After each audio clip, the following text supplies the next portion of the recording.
Welcome to Talking Giants, presented by DraftKings. I'm your host, Bobby Skinner, here with my co-host, Justin Pennick. So we got to talk about Kelvin Benjamin today, Corey Clement today, but we also are having Nick Gates on the show. Nick Gates, long awaited. We've been in the Nick Gates corner for a long time, going back to the 2019 preseason. So it was good to get him on, and he's a part of the Talking Giants versus the World movement. Justin, how are you? Well, actually, I have a fun fact for you. I'm currently on Adobe Premiere Pro, and I included a picture during our interview. And here it is. It was April 13th, 2020. That is when you put out your Nick Gates, hey, Nick Gates, like this tweet if you're practicing snaps at center tweet. So it was even before the preseason. You were on the Nick Gates for center Preseason 2019. You said preseason 2019. December 2019 was my first time talking about Nick Gates possibly playing center in 2020. How about that? How about that? But April 13th, 2020, that's when your investigative journalism kind of started. Yeah, Nick Gates is awesome. Really, really cool guy. Bobby and I, we kind of think it's kind of like a cool point where players want to talk to us. And I think that's cool. We want to talk to players, but we're at a point where players kind of want to talk to us and they want to come on our show because they like what we're doing and we support them. And it's cool that we support them. It's cool that they support us. So excited for you to hear it, but we got some news to talk about first. Yep. Before we get to the news, we do have two new Patreons. We got Johnny Reardon, and then just Zach. No last name Zach. Could be Rosenblatt. No, because I have his address, and it's not Rosenblatt. He lives in New City, New York. So if you know Zach in New City, New York, he's probably a Patreon. Wonder if that's not a new city. It's probably an old city. Who are these Zachs? These Zachs from New City, New York. New City, New York. And then the other guy is from England. Wow. Johnny Reardon. We have a very diverse global crowd, and I love that. So our diverse global crowd, no matter where you are, you can go to patreon.com/talkinggiants. And for $2 a month, $2 however that translates to wherever you are, you could support us and plus get some other fun perks. We're actually going to be doing a drawing for our twice a month raffle for a free Talking Giants shirt of kind of like you're choosing from the store. So patreon.com/talkinggiants. Bobby will even send you some magnets no matter where you are in the world. We will pay for that shipping. Yeah, it's just an extra couple of stamps. So people like, and the international people are always like, oh, you want to, send it internationally? It's like, don't worry, buddy. I literally write these out by hand, so you're good. All right, so we're going to get into the Nick Gates interview, and we'll preface that a little bit when we get to it. But the Giants concluded rookie camp, which had some not rookies there, notably Kelvin Benjamin and Corey Clement. And they signed those two guys. They cut Nate Wheating and Jordan Chun to make room for Kelvin Benjamin and Corey Clement. And before we talk about them, I just want to say that I'm so glad we have a regular offseason again, man. Last offseason without this sucked. It was a weekend that wasn't occupied by football, but it's like we had football in it. We had New York Giants news to talk about, and it was just so enjoyable. Like, I always call it when the beat reporters are covering practice, watching Twitter. Like, I really did enjoy that. And I'm just so glad that we have this offseason. And we're going to have preseason games this year where we get to watch a guy like Kyle Murphy, where, like we have no undrafted free agents that we're excited about from 2020 because we didn't get to see any of them unless you were Austin Mack and got some run on the 53. So it was just good to see these guys back doing some regular offseason activities. Yeah, we got all of our stories already lining up very nicely for us. Frankie Feaster, who is our local boy, current lacrosse coach at Bergen Catholic, went to school at Bergen Catholic, went to a Division III school, D3 school, where he was a star at lacrosse and football, was like a linebacker / defensive end in D3, but now he's going to be going for fullback, and then also he's adding long snapper to his arsenal, so it makes him more versatile. So I think Joe Judge did that on purpose, though. What do you mean? I think per source that Joe Judge's son was playing that school, Bergen Catholic, in lacrosse that day. So he couldn't coach because he was busy doing the Giants minicamp stuff. Oh, wow. Because his sons do go to Don Bosco, I believe. I'm not sure. I just know someone DM'd me and like after when the Frankie Feaster thing came out and told me That would be cold. that's why I like my head coaches of the New York Giants. I Cold. would Tom lose. Coughlin, Bill Parcells, cold-blooded. I would lose like an ounce of respect for Joe. If he Gains respect. did that to high school kids to He may have sabotage. coached too. I don't know. He may have been able to make it to the game. I don't know, but Oh my I gosh. hope so. I want my head coach to be a savage. Well, I'm rooting for Frankie Feaster. Frankie Feaster's the local guy. We got Kadarius Tony's toes and feet making headlines. I Tony love it. was a pun people were talking about. But let's talk about the real news. Oh, Kelvin Benjamin and Corey Clement. I was building up to it. I couldn't wait. I couldn't wait any longer. All of like the funny storylines of what we didn't have last year. All right, let's talk about the real news. We could talk about it after. Corey Clement and Kelvin Benjamin. Now, we talked a little bit about Kelvin Benjamin on Friday's prod when we were kind of previewing the rookie camp. Even though he is the more exciting player than Corey Clement, I think is going to make this roster. Like right now, he would be my favorite to be running back 3. I don't think and he kind of does everything you want out of that running back 3, Justin. I mean, we all know him from the Eagles. In that Super Bowl, he had the 4 catches for 100 yards, that nice touchdown, that beautiful Nick Foles pass. So I think that's where people really got to know him, even though in 2017 he had pretty decent numbers. He had over 300 yards rushing and over 100 yards receiving, 6 total touchdowns. And then 2018 was still involved, but it was a crowded backfield for Philly. 2019, he very crowded. He doesn't play the first month besides special teams, and then he goes on IR and after 4 games. And then in 2020, he was just the running back 3 behind Miles Sanders and Boston Scott. So he only got 21 carries, 75 yards, a touchdown. That one touchdown was actually versus the Giants in the game we beat them. 5 catches for 25 yards. But I do really think he has the fast track to be running back 3 over Gary Brightwell, because all the arguments, like, he's a better receiver than Gary Brightwell. Yes. And he plays special teams. I mean, he played last year, he played 61% of the special team snaps, and that's even missing a game due to COVID. He's got 19 career kick returns, 7 career punt returns. So he kind of, I don't know how good of a blocker he is. I'll admit that I didn't watch his blocking film. But I do think he has the fast track to be running back 3, which was a spot I was a little bit worried about, if you would ask me about it a week ago. Yeah.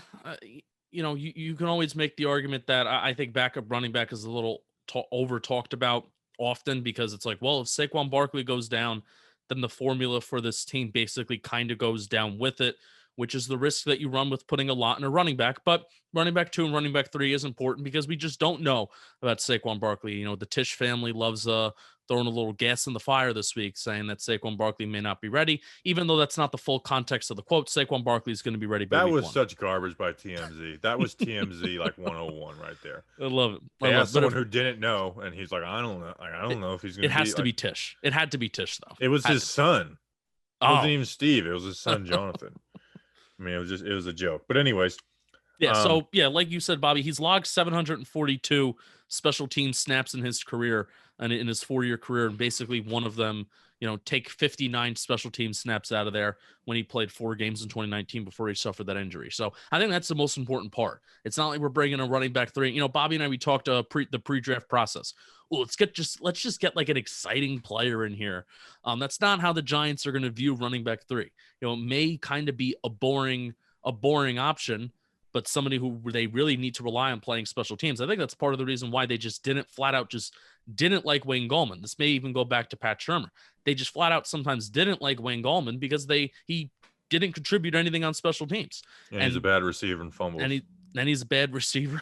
I can't stop taking shots at Wayne Gallman. I apologize to the Gallmanites. Yeah, but I mean, he has the receiving upside too, but we're hoping that we never get to a point where, all right, we're looking at our running back depth chart currently and even giving Devontae Booker a pretty hefty penny too. We're hoping that we're not relying on Clement being like a receiving threat out of the backfield, but it is there. But if you don't address it, you have John Hillman starting a game, so it's not the most important thing, but I wasn't comfortable with Gary Brightwell, and maybe, Gary Brightwell is someone who could stick around on the practice squad. You're not worrying about someone snagging him if he gets cut from the initial 53. So it's not like we're losing, a draft pick, even though it's a 6th-round draft pick, and it's if they did cut him and never saw him again, I don't think anybody would sweat about that with Brightwell. No, so it allows Brightwell to work on some skills, and we have a running back 3 that we trust to carry the ball 10 times in a game, and add something as a receiving threat. And if he's not used, which was the argument, for Brightwell, it's like, hey, well, guess what? They're probably going to use Saquon a ton. Say Saquon stays 100% healthy. Devontae Booker is the clear backup. Well, now we got our running back 3 that plays special teams, so he's not, just sitting on the roster doing nothing. Yeah, and if we always like to rag on the Giants' offensive line, there's a little bit of advanced stats for Corey Clement, and the thing that sticks out the most is the yards before carry per attempt. Now he doesn't have a ton of attempts in his career, and he doesn't even have enough attempts in any single season in his career to qualify to be on like the next gen stats, which you need a minimum of 85. And the highest of his career in terms of attempts he's had is in 2017, his rookie year, with 74. So so low tread. You're right. So, but the yards before carry per attempt stat is something that I felt like is significant. Giants offensive line in 2020 wasn't that great. Wayne Gallman's yards before carry per attempt was 2 yards. It was 2.2 yards. And Corey Clement in 2020, it was 2 yards before the carry per attempt. And in 2018, it was 1.6 yards per carry before the attempt. So that's not very good. Yards before contact. I said that wrong. I'm so sorry. Yards before contact per attempt. So basically, you get the ball a yard and a half down the field, you're already getting hit, and that sucks. So you look at his low yards per attempt, like throughout his entire career, 3.6, 3.8, 4.3 in his rookie year was pretty good, but that's kind of why. Philly offensive line, Philly rushing offense, not really great for him. Are you going to miss Jordan Chun? Am I going to miss Jordan Chun? No, sorry. I was very close to watching Jordan Chun film because I watched Cale Garrett film instead of Jordan Chun film. And I definitely wasn't going to watch Taquan Mizzle film. Who? Taquan Mizzle. He's another running back we have. Fun name. He played for Chicago. So Jordan Chun, sorry, dude. We got Corey Clement. By the way, I don't know if this is correct or not, but it lists him at 5'10", 220. That's a thick dude for a guy who's got a little speed and burst to him and receiving ability. I mean, they just love their Darren Sproles type backs, don't they? But they use him in screens. Like he is like that receiving, like cutback type running back. Like yeah, but here's the thing: the Giants bounce it back. Giants don't do that. Don't do what? They don't do running back screens like that. They don't really do anything exciting. I have an NFL take. No, I'm not arguing the 2020 Giants did screens. I think every fan base, if your team's not that good, thinks their team sucks at running screens. You want to know why? Why? Because they suck at everything. No, well, one, it's like, yeah, you're negative because your team's losing, but just you remember all the screens that don't work, whereas when you're watching other teams, you only remember the ones that do work. Like I remember people being mad at Pat Shurmur after the Jets game about how he doesn't use enough screens. I was like, we just had Golden Tate take a 60-yard screen for a touchdown. Yeah. And then the week before versus Dallas, Saquon had like a 65-yard screen. It's like not every screenplay works. It's a very boomer bust play. Like you're not getting like a solid 7 yards per screen. It's usually 1 yards or negative yards or the 20, 30-yard one. So that's just an NFL take I have is everyone thinks their team sucks at screens. There has to be data to back that up. I can't have fans' reaction as data. Sometimes you just have to use your mind, not numbers. All right, let's talk about Kelvin Benjamin. Now we talked about him. Oh, it was. Let's talk about Kelvin Benjamin. So 30 years old, 6'5", 245 pounds. It's a why not move. It's a 90-man roster thing. Like you might as well bring him in. And it's hard to not get a little excited because, his first 2 seasons in the NFL were good. Like he was a good receiver. He tore his ACL in his second year, but if you look at his first 2 seasons playing, had 136 catches, 1950 yards, so 50 yards of yards short of 2,016 touchdowns. And, you know, I even put together the highlight of all his touchdowns. I was like, this guy was a contested catch machine, and he's huge. Like, he really is big. But I think he did get, you know, lazier and whatnot. That being said, he does look like he's in decent shape, but the few clips we saw, he didn't look very fast at all. And they listed him at tight end at camp, and they signed him. They listed him as a wide receiver. Yeah, that was I my don't know what to question. think of this yet. Yeah, that was my question. It's like, where does he play? Because if he's a tight end, it's like, dude, you don't have the strength to block. I don't think he does. You know, he had fat on him, you know, with the 240 pounds on him, you know, and the reason why he wasn't playing in the NFL is because he got fat. It's not like he added a bunch of muscle. So he has no playing experience at the NFL tight end spot, and the Giants run a little bit more of a conventional offense where, you know, if Kelvin Benjamin's going to be tight end 3, he better be expected to block. He's not going to be expected to come in here and haul in 30, 40 catches, right? So it honestly, it just makes more sense in my brain if Kelvin Benjamin has any slim shot at making this football team. It makes a world more sense to me if he is just a contested catch wide receiver option. That is the route. I don't see it as a Y option tight end, conventional tight end role. I don't. Yeah, I mean, they wouldn't. I don't.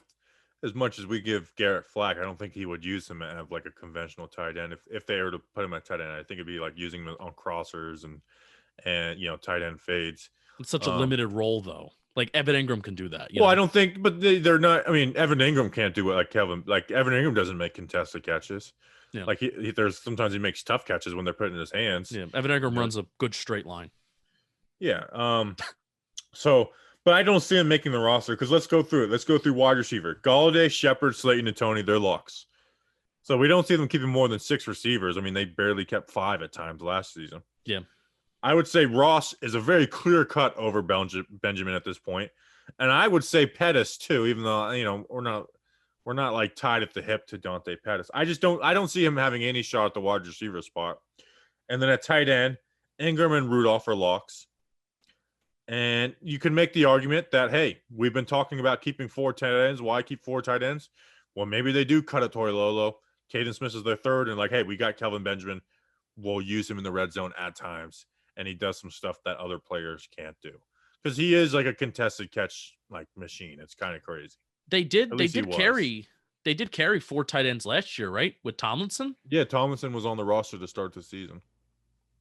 Maybe, and then that comes at the expense of. And we're expecting them to carry 4 right now. So maybe they cut Toilolo. Like, it's just like, all right, now they cut Toilolo. And like, I would be excited about that. That I would get excited about. Now, we'd probably get our expectations a little too high for it, but it would be kind of exciting. It's like we cut Toilolo, who we really don't need if we have both Rudolph and Caden Smith on the roster. And we got this guy in Kelvin Benjamin who has 22 career touchdowns as our 4th tight end. And he's not used in the traditional tight end role. A goal line option. Seriously. Like that's the only way I can see him making it. He didn't look fat, which was nice. Like he looked pretty lean, which is good. But at the end of the day, I just don't see him making the roster. He's 30 years old. He's been out of the league for 2 years. They are doing this like mix of wide receiver, tight end. I don't know exactly what it is. I do think at the end of the day, he's a wide receiver, not a tight end. I don't see him making the roster. But you know what? Injuries happen. You never know. I'm fine. It's a cool guy to bring into the 90 man. Like we're all going to be excited to see, you know, Kelvin Benjamin in the first week of camp in the first preseason game. It will be a storyline. It will 100% be a storyline. Kelvin Benjamin. It was huge. It was the storyline of the NFL this weekend. Like those are, you know, those Kelvin Benjamin clips I was putting out were getting more views than our draft stuff. It was like everyone was, you know, popping off their Kelvin Benjamin jokes, so our stuff was popping up.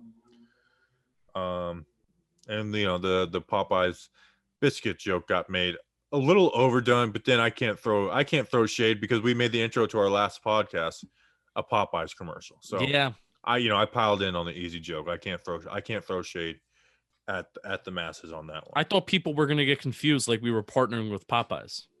I could definitely see people being like, "Oh, are these like the automatically added advertisements?" Yep. Because like a lot of podcasts start with those, so I definitely could see that. And we just gave Popeyes a free ad. But you know what? Popeyes is pretty good. You know, I haven't been there in a while, but it's pretty good. Free ad. We need to stop giving these free ads to freaking Popeyes. All right, other storylines was the Kadarius Tony cleat. That was, I don't know what happened and ended up, I don't know. But what in the world of Carmen Sandiego happened to Kadarius Tony's cleat? Carmen Sandiego. Do you know that? No. Of course you don't. Sounds fun. Sounds funny. I laughed. I'm glad he's not hurt. Glad he's not hurt. I mean, whatever it was kind of strange. It kind of seemed like all right, I'm not gonna lie. You could either flip it in 2 ways or 3 ways. One, he's a really hard worker. He wants to get out there and he wants to work, right?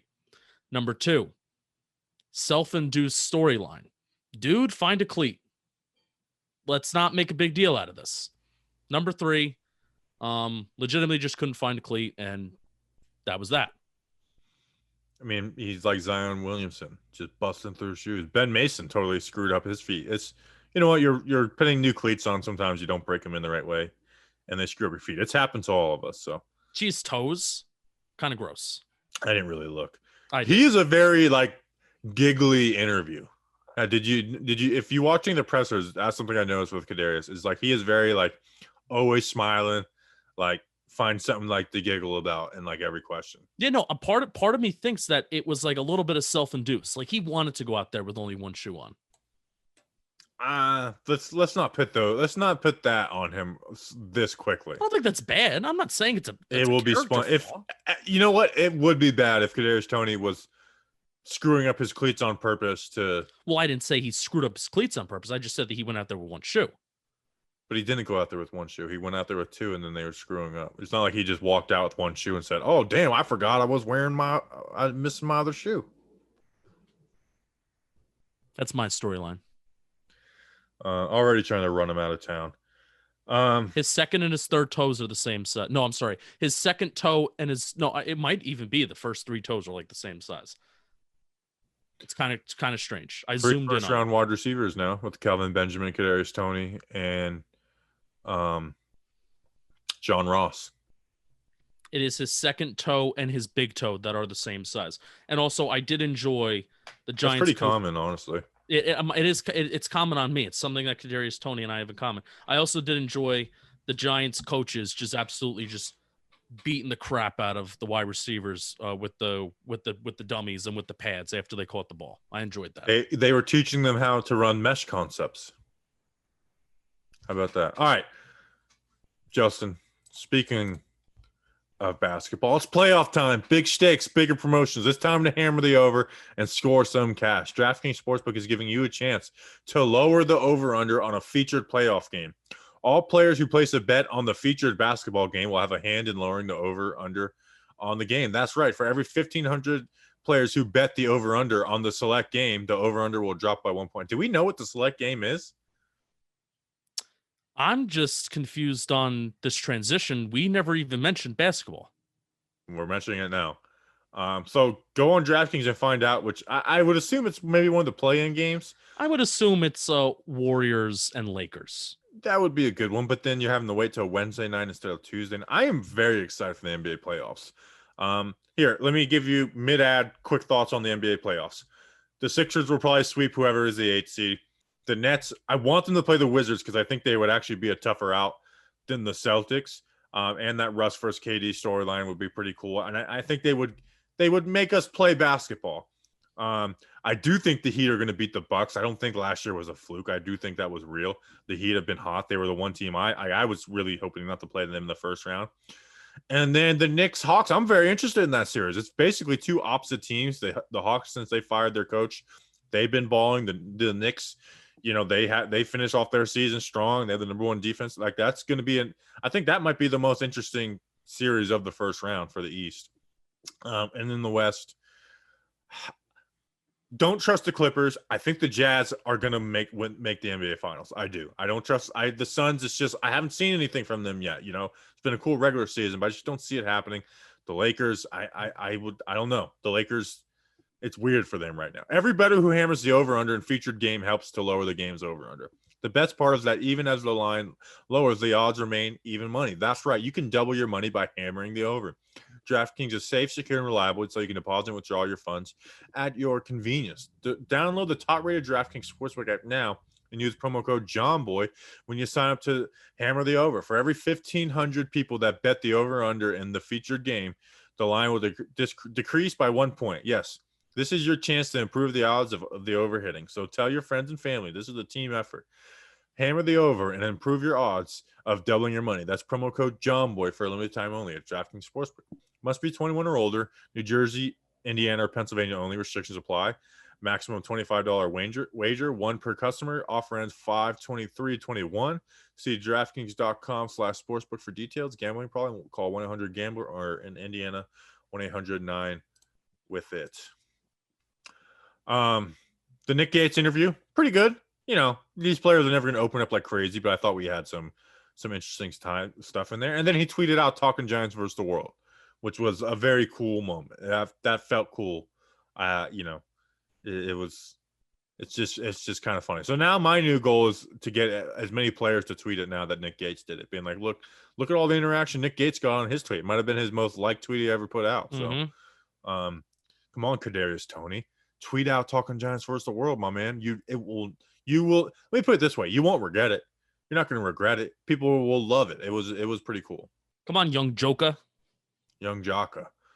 Young Jocka or Young Joka? Which one is it? I'm going Joka, but I have a tendency to pronounce things wrong. Jocka. Yeah, like those nicotine pills. You definitely pronounce those wrong. And you came at me so smugly. Like, I read it before. And you were actually wrong. So every single person that tweeted at you that, thank you, because it just made everyone made me smile. And you doubted Lucy smoked cigarettes, and then I put out that picture that she smoked cigarettes. All right, Nick Gates. All right, we now welcome on starting center for the New York Giants. At least we think he's going to be starting for 2021. You know, I haven't been campaigning like we were in 2020. Nick Gates. Nick, what's going on, my man? Hey, what's up, guys? How's it going? Good. Finally glad to get you on. Been wanting to do it for a while, kind of waiting until the draft was over. Yeah. So, you know, we're going to talk about football and whatnot, and there's a lot to talk about with you. But first, I know you got it in a bun, but I'm coming for that hair, man. I finally let it grow out a little bit. Yeah, you're trying. I don't know if you'll catch this, but we'll see. When was the last time you cut it? I get trims every probably 4 to 6 months. So I take about inch and a half off. But last time I've had short hair is probably 4 or 5 years ago when I was back in college. See, this is my first summer doing this stuff full time before I was working out in the Florida sun. And so I'd let it grow out, and then it would hit like June, and I would just I hate this. I'm done with it. It's in my eyes. It's you're gonna cave. I know you're gonna cave. Finally, I'm picking. I think I might be able to grow it out through a full summer. Yeah, summer's a tough part. We used to have the humid ass summers back in Nebraska. It'd be like 105 with like 75% humidity. I wanted to cut it so bad, and I was so over it all the time. But just got to put in hats. Hats is my big thing. I used to rock so many hats. I've started getting the hats now. I got called out on it because I can't do. I could do like a man bun, but I'm not going to do the man bun. I can't do the regular bun. I got those little black headbands, and then everyone was saying they were girl headbands, but I don't care. It's better than it being in my eyes. So, exactly right. Well, that's where the sunglasses come in. Yeah, but I like to. Anyways, let's get off the hair. Let's talk about Nick Gates. We've been talking hair for 20 minutes. So nasty Nick Gates, thank you so much for joining us. Welcome on. We're big fans. So I have a burning question for you to kind of start. So I don't know how in tuned you are to everybody, what the word on the streets, just the Giants and, everybody on social media, all the talking heads and whatnot. But basically everybody likes to say about guys coming out of the draft that every tackle can play guard, every guard can play center. And the talk about particularly you is that you're kind of cursed with every single offseason. There will be a talking point about you. Oh yeah, Nick Gates, he could just move to guard if he signed a center. Oh yeah, Nick Gates, he can go to tackle if we really need tackle. So does that annoy you? You have this curse for the rest of your career because of how versatile you are. You have this curse for the rest of your career that you can play anywhere on the offensive line. Does that annoy you, or do you embrace that curse? I embrace it. I would say, it's being versatile is never going to hurt you. I mean, that's the more you could do, as we say, the more you could do, the harder it is to get rid of you. I mean, you might not be good at this position as center or whatever. You still have 4 other positions you can play, and I like taking it on. And it's if everything goes with the Giants, hopefully I'd stay here my whole career. But you never know. Other teams look at that stuff like, oh, he could play guard, tackle, center. He could play them all if we really need to. So. Yeah, but with you, because you were good at tackle, in guard and center, I think you thrive a little more. You didn't have a ton of games at guard, but when you were out there, you were good. I do think it's just every offseason there's going to be centers in every draft that people like, and they're going to be like, we could draft him. Just move Nick back out the guard. With that though, how did the center thing start? I remember the week you started versus the Jets, you were the backup because Pio was down. But when was Shermer was out, Judge was in. When was like that? Hey, get ready to be snapping the ball this year. I'd probably say the beginning of last offseason. We started doing virtual meetings and OTAs, and I talked with Colombo and Judge and JG, and they all were just like, "Hey, start snapping the ball. You're going to get some looks at center this training camp." So the biggest thing is you need to get the ball back to the QB, and then we can deal with everything else after that. So, what was also Bobby's tweet? I'm sure that was also an idea too, because he did a little bit of investigative journalist, and he was like, "Hey, Nick Gates, like this tweet if you're practicing snapping the center." So There you go. So I want to know, especially towards the beginning of last season, which was crazy. COVID year, no camp, limited camp, no spring workouts. So where was your brain at kind of to start last year? Because you're going from, a different coaching regime. You're going from a different system than what you were in 2019. And you're also going into a new position as well. Where was your brain at heading into last season? New spot, everything like that. I'd say my thing was just taking a play at a time, no matter what. Just come back down to just getting simply your play done that you have in front of you, and just taking care of it one play at a time, and just keep looking at it like that. So. Just try to stay calm. I was like, I knew, being a new position, new center, like first time starting a year out, I knew there was gonna be mistakes getting made, and I can't let those eat me up inside. And it's gonna happen, and it is what it is, and you just gotta let it roll off your back and go on to the next play. And that again, where the one play at a time comes in. So. When did that because you play with a swagger and a confidence. When did that come though, where it's like, all right, not only am I gonna play this way, but it's like every play is like, okay, I know what's going on. Like, was it in camp or week 3? Like, when was it like, all right, this is where my spot is? I knew everything mentally and stuff like that, the playbook and stuff, and I did all that. But I probably started getting comfortable with it. Probably around game 5 is when it everything fully came together, and I felt real comfortable, making all the calls, snapping the ball back there, and I wasn't worried about snapping. I just did probably around game 5 is when I felt the most comfortable. And then it just went up from there. Right. Now, week 4 is when you guys played the Rams. Mm-hmm. And I think now here's the thing. As most people don't watch the offensive line during games, And listen, I like to pay attention to you guys, but it's hard to watch the offensive line during games. Oh, yeah. And it was like, all right, the Pittsburgh game happened. That's just the narrative. And then you getting into it with Donald, I really think is what kind of got the fan base on your side. And then by the end of the year, you were everybody's favorite. Kind of explain your mindset. I think one of your brothers messaged me or commented on one of your, videos where it's like he averages an altercation per game where we don't see that every year with everybody. Where does that come from? I don't know. I've always had just, that in me. I've always been a little run my mouth a little bit, talk a little bit to everybody, and I would get into it. I've always been like that in college, and I don't know. I just think it's fun. It makes football more fun to get into with other people, and I just enjoy it. So I like it too, man. I mean, I like to talk. I like to talk trash, and it definitely showed up with you. And I think in that game too, there was the altercation after the game, and I think the two people who are probably the most about it are you and Marjay Harper on the team. I think that was Marjay Harper's first game with you guys. And he was in people's faces. It was like you and him, Marjay Harper were in there fighting while everybody else was watching. It was like, okay, so we got two psychos on each side of the ball with Gates and Harper. Yeah, a little bit. I don't know. I was just he got Tate, so I was just trying to get up Tate. Tate's my boy, so yeah, he's good people. Just trying to help him out. Anything you can share from that Aaron Donald intercation? I mean, it wasn't like you guys fist fought, but you're just kind of grabbing each other's face masks and shaking each other. But we're just, you know how it was. It was a close game there towards the end. You know, it's just football. That's all it was. I mean, I don't really know. He both ran our mouth a little bit, and it's just, I don't know. That's all it was. Is there any thought that's running through your head that, holy shit, I'm, shoving Aaron Donald right now? Is that going through the head at all? Not till after the game. Yeah, I like after that game, it's like, okay, it's like Aaron Donald got into it with number 68 on the Giants. Like, no, come on, that's nasty Nick. We got to get his name out there more than just number 68 on the Giants. First of all, what did you just mess up there, Bobby Skinner? I don't know. You got to tell me. He went back to the college number. 68? Oh, 65. My man. Oh my! You know what? I just sent you God. the email. I won't give your email away, but it does have the number 68 in it, and I think that's back in college. Yeah, 65. I screwed that up. Get it together. I don't care. It's all right. They're good numbers. Get it together. And speaking of which, you're gonna change. Can you guys change this like different numbers of the offensive line, or you guys are stuck with like 60 through 79? Yeah, I think they put it to 50 now or something, but that's still the same numbers. I'm gonna stick with my number. So. Yeah. Do you think the whole it's gonna be hard to identify players in the box, or who's who is real? I mean, I guess that would be more relevant for you than anybody.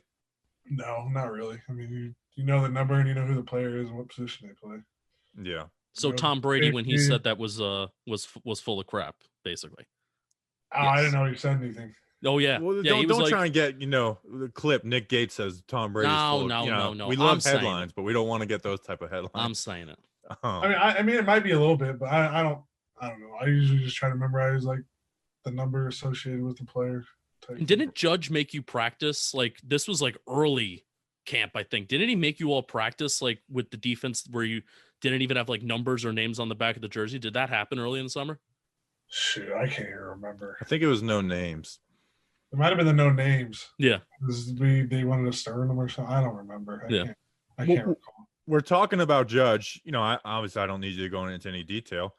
But the Colombo stuff did happen mid-season, and we don't need to get into the details or what that maybe the media doesn't. But like, one, how did you find that news? And then two, like, what was the reaction of just like the group in general, where it's like, hey, we are making a coach switch midway through the season? Yeah, no, it always sucks to lose a coach. I mean, anybody midway through the season, but Judge thought it was best for the team, and that's what we got to go with. And Judge is the head man, and we got to do everything, we got to follow Judge as the leader, so I'm fine with it. Have you gotten to talk to Sale or Flaherty yet? Yeah, me and Rob talked a little bit this offseason, just, talking about families and couldn't talk football. So we were right. That. So we just he was just trying to get to know me as a person and, see how my family's doing and, if I'm married or single or what's it, have a girlfriend, or just kind of see about the kids and stuff and just kind of, just get to know each other. Also, it was really cool seeing you hanging out with like Will Hernandez and hanging out with some of the guys over the offseason. That's been partially a really cool thing about this offseason. It's during the season we didn't really get a chance to see that. I'm sure you guys were all locking down during the regular season, but now you guys are hanging out with each other. And one of the guys you've been hanging out with mostly is Will. So he seems like he seems to be like get Jones out of his shell a little bit too. So is Will like that guy on the team that gets like everybody to go out, even when maybe nobody wants to go out? Is he like the life of the party? So tell us a little bit about your relationship with him and what Will's like as a person. I would say Will's the life of the party, but we all kind of just pick and choose when we want to go out, and like, we all kind of say like, we're going to go out after this game or after we win, or we're going to go out this weekend or what it is. And we kind of just correlate and get ready for it and go. But the Arizona thing was a good time. Everybody, had a good time out there, and I'm glad everybody got to meet up and do that thing. But Will, he's just, I don't know. Will's a funny dude. Will's a good guy, and, like being around him, like hanging around him. He's a good family, and Mama Hernandez and Mr. Hernandez are all good people. So I like his Almost Friday Instagram post. Oh, those are awesome, right? Every Thursday, dude. He goes into the it's not like he just does one every like Almost Friday. It's like, man, this he's pulling like pictures back from like when he's like 13 years old. It's like, man, like, oh, I know, right? I love those things. He's like, and then now I've seen like, you post, reposting some, and then some other guys on the team, Gillespie, the new fullback, he seems to be an Almost Friday guy. You know, I think we're going to start doing that for Talking Giants. Is almost Friday post on Instagram. I just got inspired in the I'm down. moment.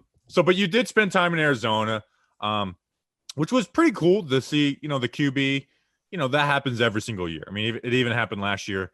They did it down in Texas with McCoy, but like he had the offensive line down there too, which was like, okay, that's, you don't always see that. And I get you guys weren't, working out the whole time. Could you is there anything from that experience that you could share or what is Daniel Jones like? Because to the media, to us, he seems like the most bland person in the world, and not even in a bad way, but everyone that knows him says no, he's a lot more lively than he leads on to the media. Yeah. Daniel's a good guy. Daniel's he's a little lively more than he leads on to you guys, but Daniel's a leader and, he's a good face for the franchise. And I think he does a really good job at that. And you're not going to see him get too high or see him get too low. You know what you're always going to get with him. And, it's just you always want to follow him out in the battle because, no matter what, he's going to fight to the end and, do what he can to win the ball game.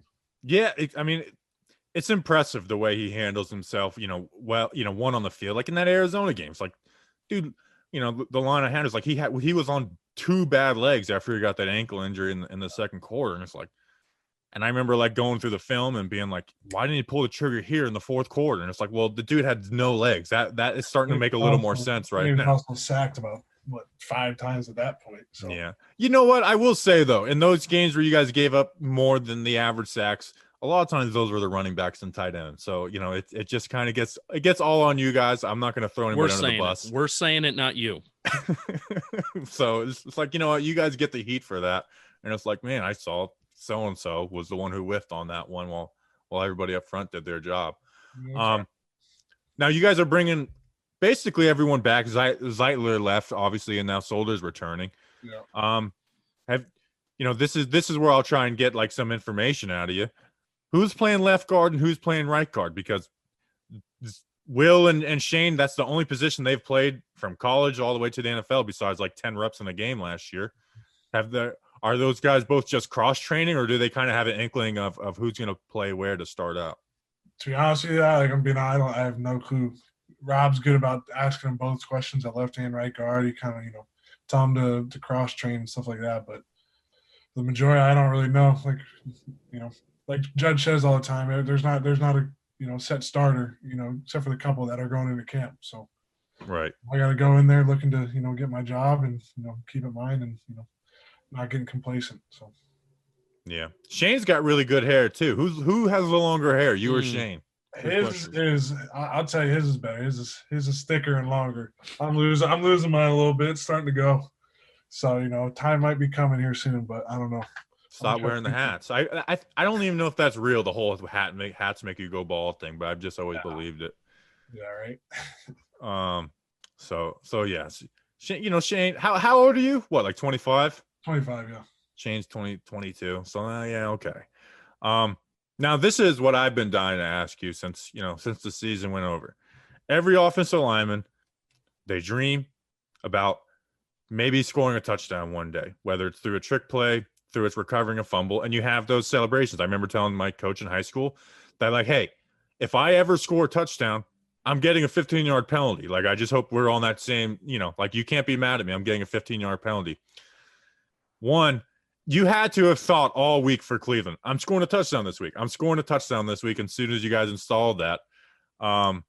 So one, walk us through the heartbreak of not scoring that touchdown. And then two, did you have a celebration plan for it? Okay, yeah. So yeah, we had it in for a couple weeks before that. So we just kind of run it I think it was every Friday or Saturday, something like that, just to mess around and see if I could catch the ball every time and kind of, get the gist of me. I mean, they knew I could catch the ball, but so it was when they caught it, I was like, oh my God, this is a play. Holy cow. I was like, all right. And I looked at Riley and he looked at me and smiled and they shifted and I snapped it and I was just like, all right. I probably left half a second too early. But BJ played it real well.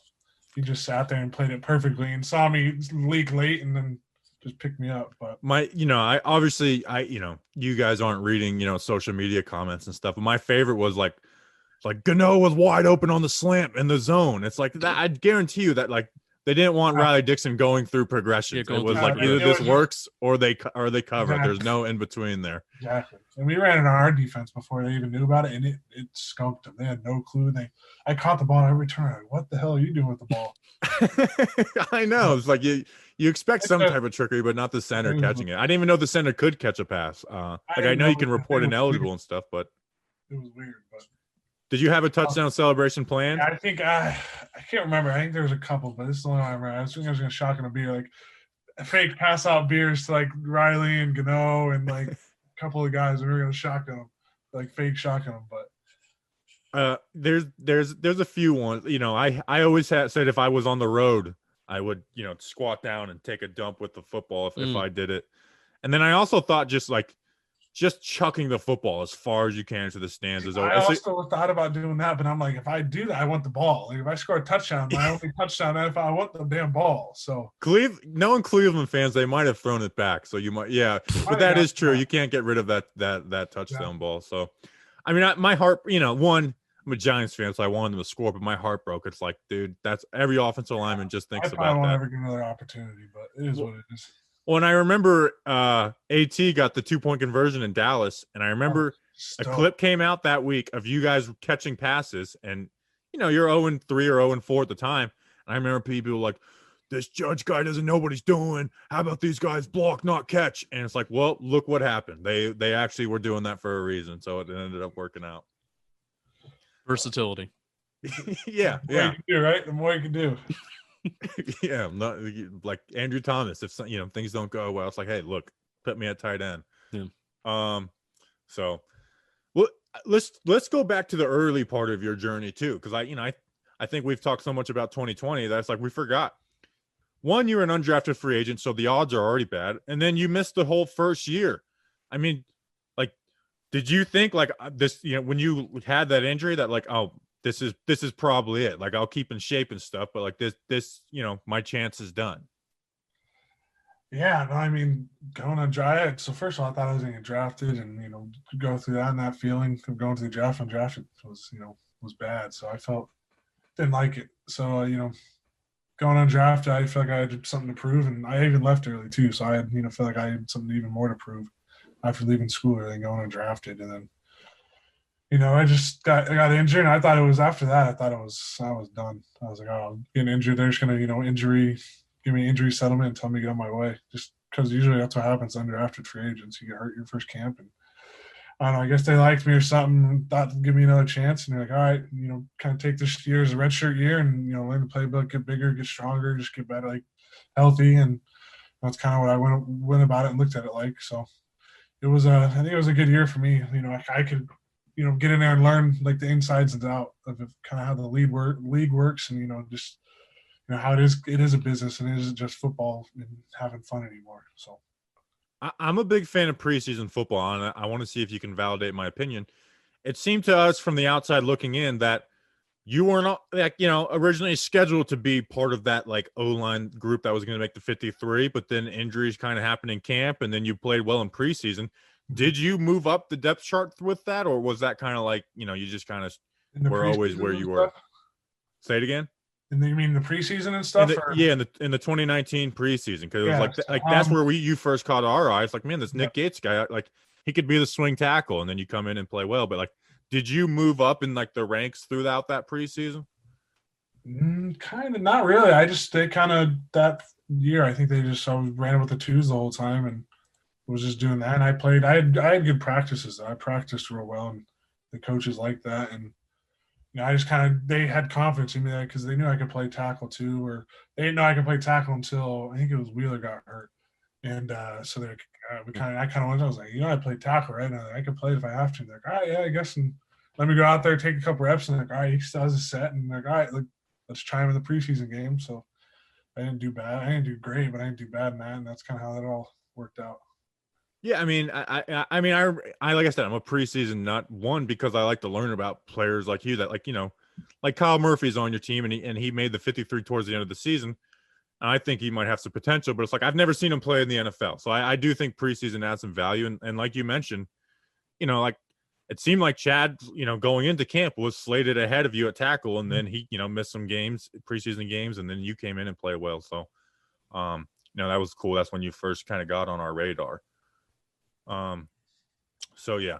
So I mean, what's the buzz like for the team right now? Like, you guys did go 6-10, but it felt like a different type of 6-10. One, because you guys were in that division race towards the end, but it just, you started out 1-7 and finished 5-3. It's, like there was improvement that you saw. What's the buzz around the team of like what that you guys can do, especially with some added players with, Kenny and then the guys in the draft? Yeah, no, definitely. We're definitely excited. I feel like we got some good players and could be a good team this year. And, we just got to put it all together.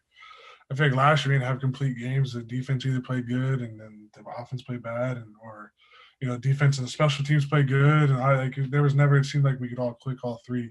So hopefully, we got some good players with Kenny and Kyle, and just a couple of guys are going to help us out, and hopefully we just won a couple more games there down at the end. We had a lot of one possession games last year. So yeah, and something that at least from fans' perspective, right? The core group of guys that not even just core group of guys, but really from top to bottom, you guys are just filled with guys that you want to genuinely root for to win. And especially the last couple of years for the Giants, obviously it comes with winning, but even when you got even when just 5 wins last year, we ended the season with the group of guys who was like, yeah, we really want to root for Leo Williams. Logan Ryan coming in here, working with the charities that he's working with, being just genuinely a good dude. That's the guy that we want to work with. Darnay Holmes' smile, you being nasty and being, you and Will Hernandez, Shane Lemieux, you guys all being Bash Brothers at some point or another. So, just being genuinely a good group of guys, frankly, I'm a fan of the New York Football Giants, but probably more than ever, I'm a fan of just like you as a team and you as a group, which I feel like is really, really cool. And I think that's kind of rare. Yeah, no, definitely. Well, which reminds me now, so you've played at all 3 positions. Dex, Dalvin, and Leo. Which one is the toughest one to go up against in one-on-ones in practice? They all are different. Like Dalvin, they really are. I mean, Dex is just so athletic for how big he is and so strong, and he just moves different. And just like I don't know, sometimes he just. There's a video of him dunking the basketball the other day at like 360 pounds. It's ridiculous. That's crazy. But Dalvin, like he was like impossible to move. Like I don't know, he was just he's probably he helped me out so much. He's just a good player and made me better going against him every day in and day out. And it was just I'm happy he was my teammate there for a little bit. So, but I'd probably say Leo's just freaky athletic. He just pulls some moves out of his behind and just, it's crazy. But, I'd say just going against Dalvin every day, that was just, probably he'd be the toughest for me. Yeah.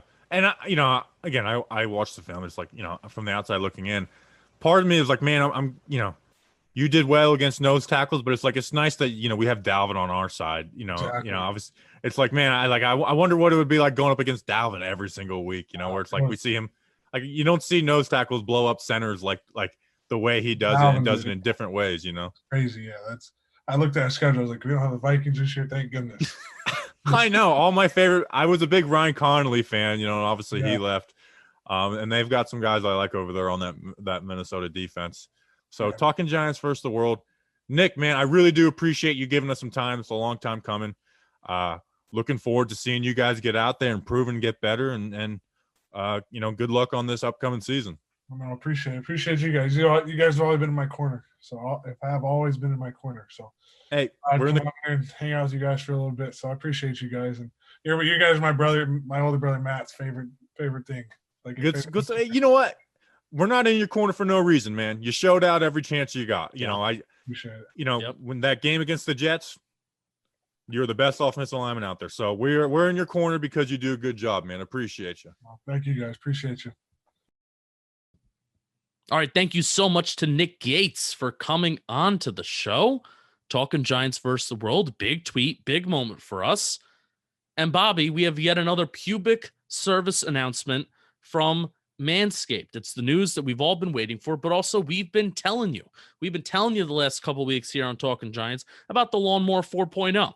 Manscaped's newest product. It's following up the Lawnmower 3.0. That is a great product. And this is kind of new and improved. It is available for purchase in the USA and Canada. The new trimmer was just released just a couple weeks ago, and we are one of the first to get our hands on it. Bobby Skinner used it. I have used it.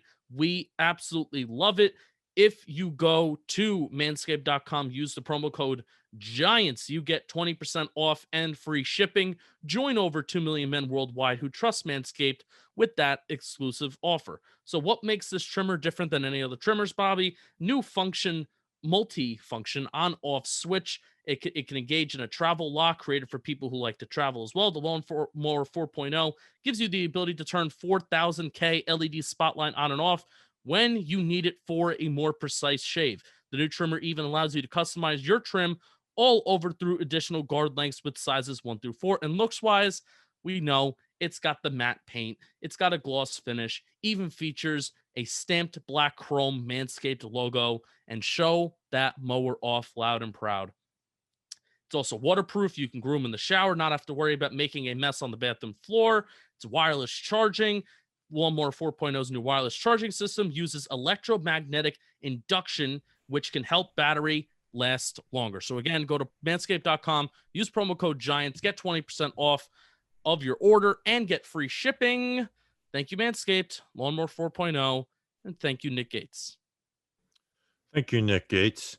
So good stuff. Go tweet at Nick Gates, even though he probably never goes on Twitter, that you like the interview with him. Put in your Instagram stories. That's how you'll see it. And tag Nick Gates. He does. That's how go on he's a Gram guy. Like that's how we got him, was through the Gram, not through Twitter. So just friggin' do it. All right. So yes, thank you, Nick Gates. I really appreciate him coming on. Next episode, we've been teasing it for a while. We haven't done one in probably feels like 3 months at this point. Mailbag. We are doing a mailbag voicemail. So Wednesday we'll put out a tweet for if you want to do a mailbag question, and then if you want to leave a voicemail, 732-443-0862. And if you miss that, press back 15 and listen again. I can also put it in the description. Make people work for it. I want them to want it. Less than a minute. If it is more than a minute, we're not playing them anymore. I'm sorry. We were getting like 2.5 minute long ones. Make it a question. Make it a conversation starter. We don't want to hear your takes on the offseason. No offense, but we want to facilitate conversation. So questions, not what you think, how you think Kenny got. Anyways, I'm rambling. Like you shouldn't be rambling on the voicemail call. So check it out. So we'll do that. We'll record that on Thursday night. It'll be out on Friday. And until then, let's go Big Blue.